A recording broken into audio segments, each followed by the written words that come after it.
اللہ تبارک و تعالی جب مسلمان کو توفیق دے اور اللہ کی بارگاہ کی جانب وہ رجوع کرے تو پھر اس کا رویہ یہ ہونا چاہیے کہ اس کی توجہ ہو اللہ کی جانب۔ ہمارے ہاں تسبیحات پڑھ لی جاتی ہیں اگر کبھی موقع ملے، لیکن وہ خاص انہماک، وہ خاص شوق، وہ خاص ذوق اللہ تبارک و تعالیٰ کی عبادت کا، ایک ہوتا ہے نماز پڑھنا، ایک ہوتا ہے اہتمام کے ساتھ نماز پڑھنا، یعنی ذرا وقت پہ اٹھنا، ذرا صحیح کر کے وضو کرنا، ذرا شوق سے مصلی بچھانا۔ ایک ہوتا ہے تسبیح پڑھ لینا اور ایک ہوتا ہے ذرا تھوڑا سا نا شوق کے ساتھ اللہ کو یاد کرنا۔ آپ کبھی جو میں نے آیہ کریمہ پڑھی اس کی آپ شان نزول دیکھیں، نبی کریم صلی اللہ تعالی علیہ وسلم کے نا کچھ صحابہ اللہ کی محبت کے شوق میں حضور کی بارگاہ میں حاضر ہوئے اور انہوں نے آ کے عرض پتہ کیا کیا، عرض کرنے لگے یا رسول اللہ صلی اللہ تعالی علیہ وسلم سالوں بیت گئے ہیں سجدے کرتے ہوئے، حضور سالوں بیت گئے ہیں تسبیح پڑھتے ہوئے، سالوں بیت گئے کہتے ہوئے کہ سبحان اللہ وہ پاک ہے، ہمیں سالوں بیت گئے یہ کہتے ہوئے کہ اللہ اکبر وہی سب سے بڑا ہے، سالوں بیت گئے کہتے ہوئے کہ الحمدللہ ساری تعریفیں اللہ کے لیے، سالوں بیت گئے اس کی تسبیح کرتے، تحلیل کرتے، تکبیر کہتے۔ حضور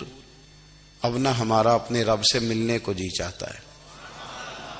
کبھی اے حقیقت منتظر نظر آ نہ لباس مجاز میں،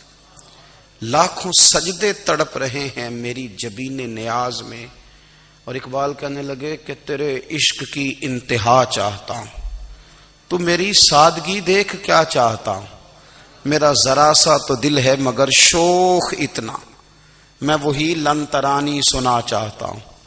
میرا بھی دل کرتا ہے کہ اللہ میں تجھے کہوں میں تجھے دیکھنا چاہتا ہوں، جس طرح حضرت موسیٰ کلیم علیہ السلام نے کہا تھا، اور تو مجھے کہے کہ لن ترانی تو نہیں دیکھ سکتا، ذرا سا تو دل ہے مگر شوق اتنا، میں بھی وہی لن ترانی سنا چاہتا ہوں۔ پھر کہنے لگے بھری بزم میں راز کی بات کہہ دی، بڑا بے ادب ہوں سزا چاہتا ہوں۔ دیکھو سب لوگوں کے بیچ ہی میں نے یہ کہہ دیا۔ میرے عزیز صحابہ نا شوق میں، کتنے سارے لوگ ہیں آپ، کتنی ماشاءاللہ بڑی تعداد میں آپ آئے، ہم بھی کبھی اس شوق میں گئے ہیں کہ ہمارے رب کو دیکھنے کو دل چاہتا ہے، ہمارا جی چاہے وہ کبھی ہمیں ملے۔ حضرت عبداللہ ابن عمر رضی اللہ تعالیٰ عنہ حضرت عمر کے صاحبزادے، مکہ مکرمہ میں ان کی قبر ہے۔ میں نے جب انہیں پڑھا تو مجھے ان سے بڑا پیار ہو گیا، لیکن آپ کو پتہ ہے وہاں جا کے کسی شخص کا مزار تلاش کرنا یا پوچھنا ایک مشکل کام ہوتا ہے۔ تو ایک دفعہ میں مکہ شریف میں حاضر تھا، تو ایک گاڑی والا ڈرائیور مجھے کہنے لگا کہ مولانا میں آپ کو جانتا ہوں، مجھے آپ سے محبت ہے، ایک بات بتاؤں آپ کو۔ میں نے کہا بتاؤ۔ کہنے لگے حضرت عبداللہ ابن عمر کی قبر دیکھنی ہے۔ میں نے کہا یہ تو نہیں کہہ رہا، یہ کسی نے بندوبست کرایا ہے، یہ اللہ نے تیرے دل میں بات ڈالی ہے، یہ ہو گیا تو لے چل مجھے۔ حضرت عبداللہ ابن عمر کو نبی پاک نے فرمایا تھا راجل صالح، یہ نیک بندہ ہے، یہ متقی آدمی۔ حضرت عبداللہ ابن عمر رضی اللہ تعالیٰ عنہ سیدنا فاروق اعظم رضی اللہ تعالیٰ عنہ کے صاحبزادے ہیں، اور ان کی ہمشیرہ سیدہ حفصہ رضی اللہ تعالیٰ عنہ حضور کی زوجہ محترمہ۔ ایک دن اپنی ہمشیرہ سے کہنے لگے کہ نبی کریم صلی اللہ تعالیٰ علیہ وسلم گھر میں آئے نا،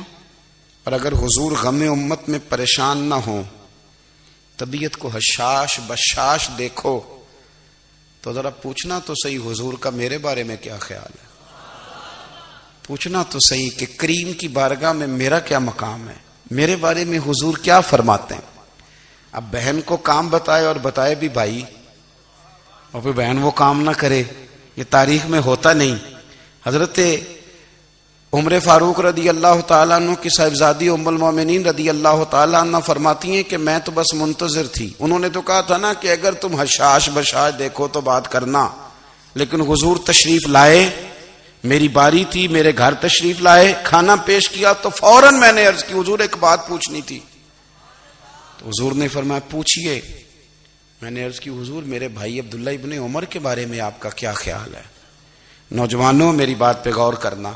میرے بھائی کے بارے میں آپ کا کیا خیال ہے؟ تو نبی کریم صلی اللہ تعالی علیہ وآلہ وسلم نے میری طرف دیکھا اور پھر حضور زیر لب تھوڑا مسکرائے،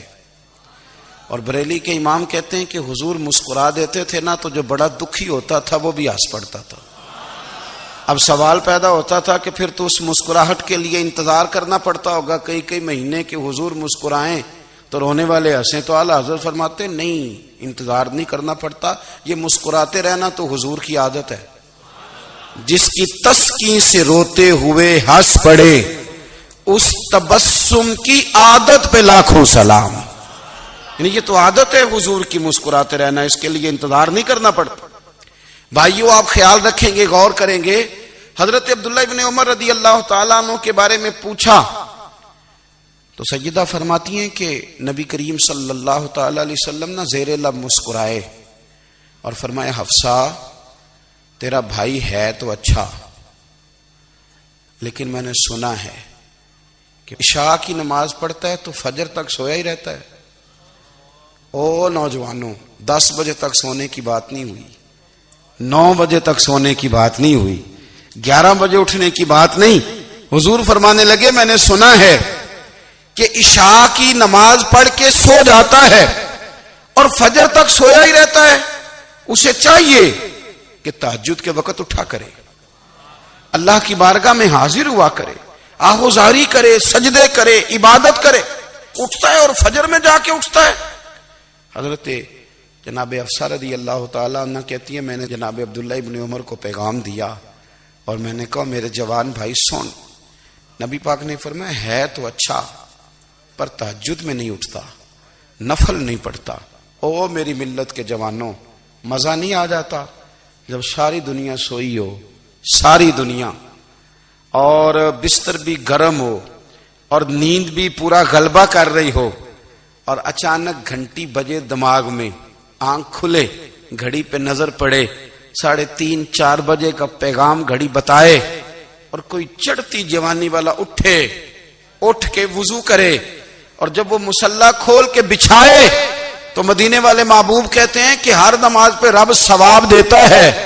اور جو اٹھ کے تہجد کی نماز پڑھے اسے دیکھ کے تو رب مسکراتا ہے، جو اس کی شان کے لائق ہے، جو اس کی شان کے لائق، وہ مسکراتا ہے، خوش ہوتا ہے کہ میرا بندہ تہجد میں اٹھ گیا، وہ مسکراتا ہے۔ کاش ہماری صبحیں کبھی اپنے مالک کے نام ہو جائیں، کاش کہ